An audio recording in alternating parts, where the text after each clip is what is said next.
Have you lost your way, little human? You must have wandered very far to find me. These caves are labyrinthian, and intentionally so, made to confuse the mind and wither the soul. Finding your way back out will prove difficult. No ball of yarn or lucky charm can guide you out of my lair. You, little human, are in need of my assistance, and I have yet to decide whether or not to give it.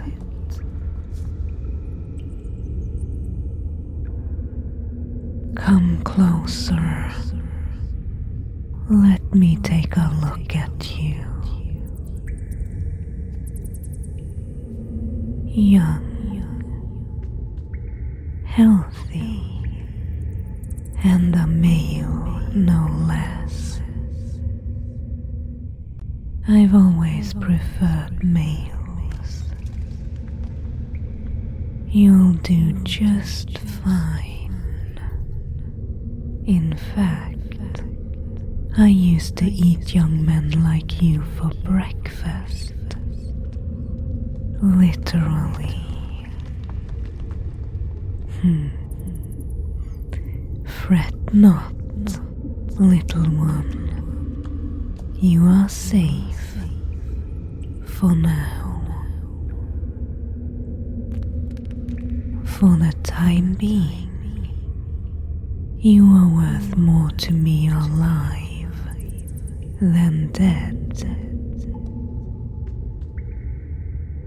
I have lingered in this cave for eons, a mere echo of my former self, waiting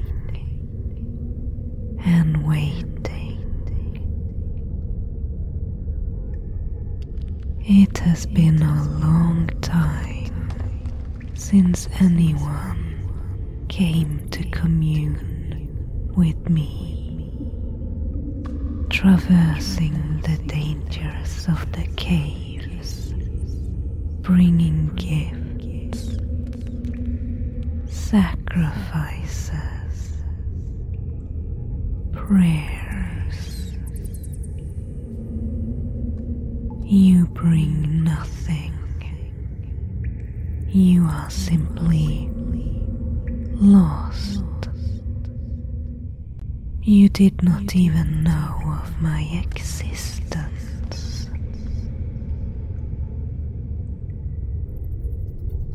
I am ancient, yes, but I am not completely out of touch with the modern world. I am aware that most of you live quite differently from what you used to. You will not starve because of one bad harvest. You do not have to fear late winter when food supplies are running out. The world is filled with strife. I can feel it. Even if your own people live in abundance. Do you fear your neighbor? Do you fear the future? Humans are so fragile. There's always something to fear. And that's why people sought me out in ancient times, bringing gifts, sacrifices, so that I would abate their fears, whatever they were. A gift given requires another in return. 'Tis an obligation. Gifts, sacrifices, making deals, it's all the same. The ancient act of sacrifice, wrapped in some ritual or other, singing, dancing, chanting, to show how devoted they were to me, presumably. And then a request, a good harvest, victory in battle, to cure a sick child. No human ever sacrificed without wanting something in return. I give so that you shall give. It creates a connection between mortal and immortal. The bigger the need, the bigger the sacrifice. And a god deserves the best, after all. The finest of your cattle, the most valuable of your treasures. And if starvation knocks on your door, the biggest sacrifice of all, your firstborn, or your king. And what do you have to offer? You came here unprepared, with 2 empty hands. Do you expect me to help you for free? You must have something to give. A lock of your hair, a drop of your blood. But no, I do not want a symbolic sacrifice. I crave something more substantial. You are bargaining for your life, after all. You must give me something of equal value, something that matters to you, something that you will miss, something I will gain from.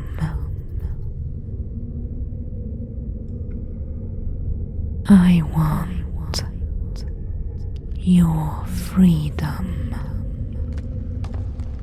Pledge yourself to my service, and I will grant you powers.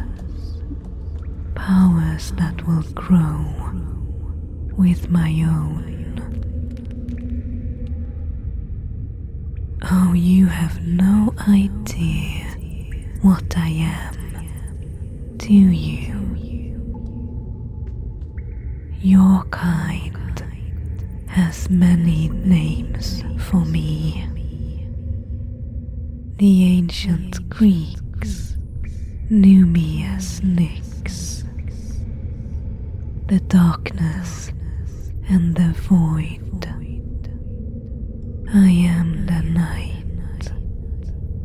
I am mother of the Furies.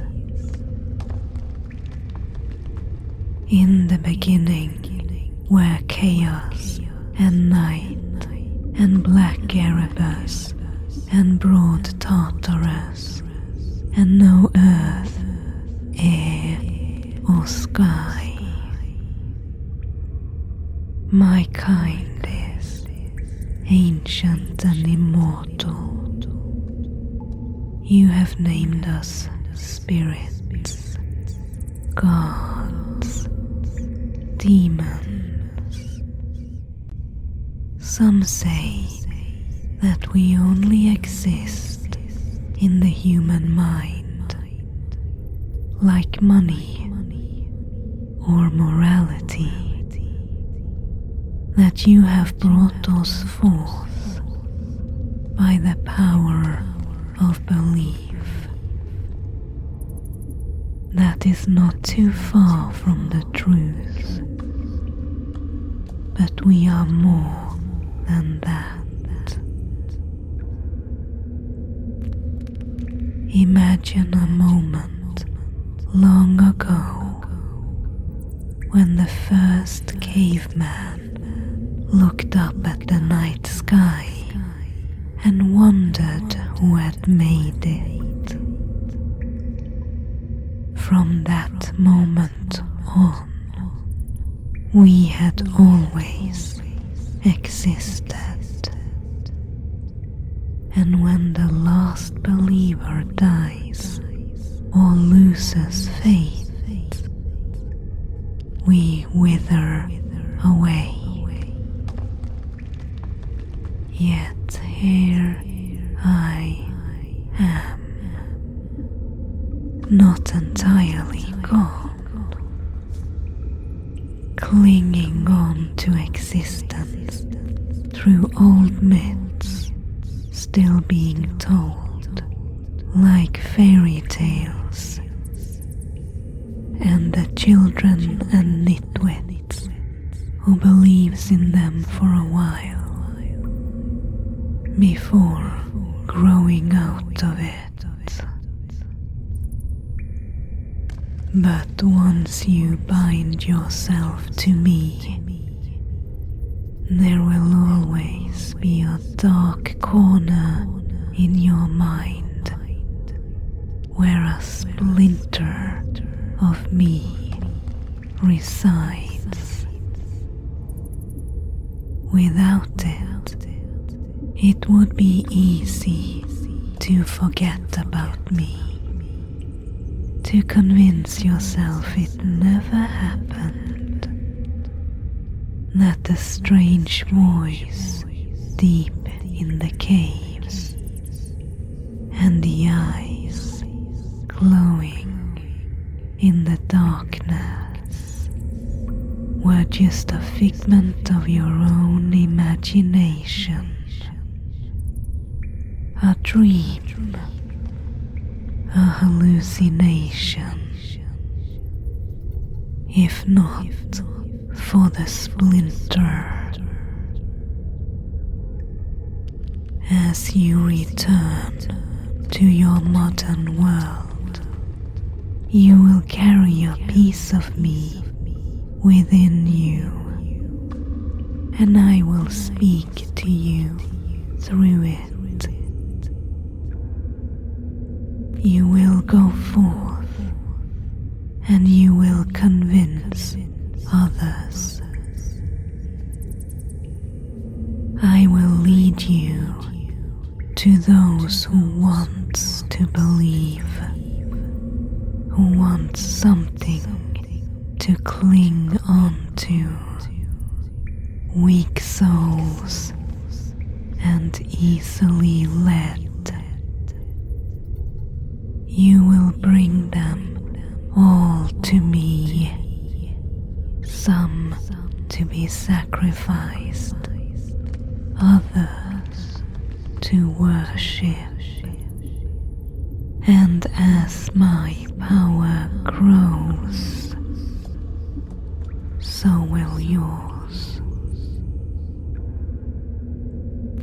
The alternative is to wander these caves until you die. Live with me or die alone. Well, what will it be, human? Time to make a choice.